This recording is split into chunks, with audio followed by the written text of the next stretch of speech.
ಅಥ ಯೋಗಾನುಶಾಸನಂ. ಇದು ಪತಂಜಲಿ ಯೋಗ ಸೂತ್ರದ ಮೊದಲನೇ ಸೂತ್ರ. ಅಥ ಈಗ ಶುಭಾರಂಭ. ಯೋಗದಲ್ಲಿ ದೇಹ, ಮನಸ್ಸು ಮತ್ತು ಆತ್ಮದ ಏಕೀಕರಣ. ಅನುಶಾಸನಂ ಶಾಸ್ತ್ರೀಯ ಉಪದೇಶ ಮತ್ತು ನೇಮಿತ ಮಾರ್ಗದರ್ಶನ.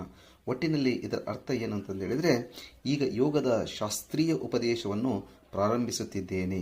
ಇದರ ಒಂದು ಆಂತರಿಕ ಅರ್ಥವೇನು ಅಂತಂದು ಹೇಳಿದರೆ, ಈ ಸೂತ್ರ ಏನು ಸೂಚಿಸುತ್ತದೆ, ಶಿಷ್ಯನು ಸಿದ್ಧನಾಗಿರುವಾಗ, ಮನಸ್ಸು ಸ್ಥಿರವಾಗಿರುವಾಗ ಗುರುವು ಯೋಗದ ಮಾರ್ಗವನ್ನು ಪ್ರಾರಂಭಿಸುತ್ತಾನೆ. ಇದು ಕೇವಲ ಆರಂಭವಲ್ಲ, ಜೀವನದಲ್ಲಿ ಹೊಸ ದಾರಿಗೆ ಪ್ರವೇಶಿಸುವಂಥ ಒಂದು ಕ್ಷಣ. ಇದರಲ್ಲಿ ವಿಶೇಷತೆ ಏನೆಂದರೆ, ಇದು ಶಿಸ್ತಿನ ಘೋಷಣೆ, ಇದು ಸಾಧನೆಗೆ ಒಂದು ಆಹ್ವಾನ, ಇದು ಆತ್ಮ ಪರಿವರ್ತನೆಯ ಪ್ರಾರಂಭ. ಇದರ ಒಂದು ಮುಖ್ಯ ತತ್ವಗಳು ಎಂದರೆ, ಈ ಸೂತ್ರದ ಮುಖ್ಯ ತತ್ವಗಳು: ಸಿದ್ಧತೆ ಮುಖ್ಯವಾಗಿರಬೇಕು.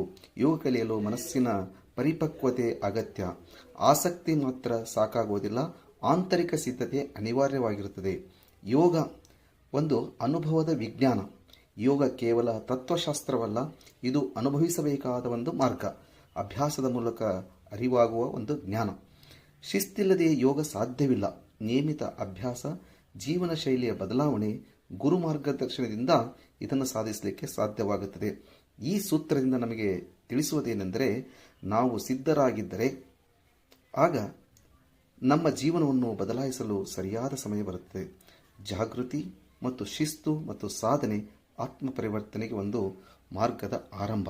ಹೀಗೆ ಅಥ ಯೋಗಾನುಶಾಸನಂ ಎಂಬ ಸೂತ್ರವು ವಿವರವಾದ ಒಂದು ಮಾಹಿತಿಯನ್ನು ತಿಳಿಸುತ್ತದೆ.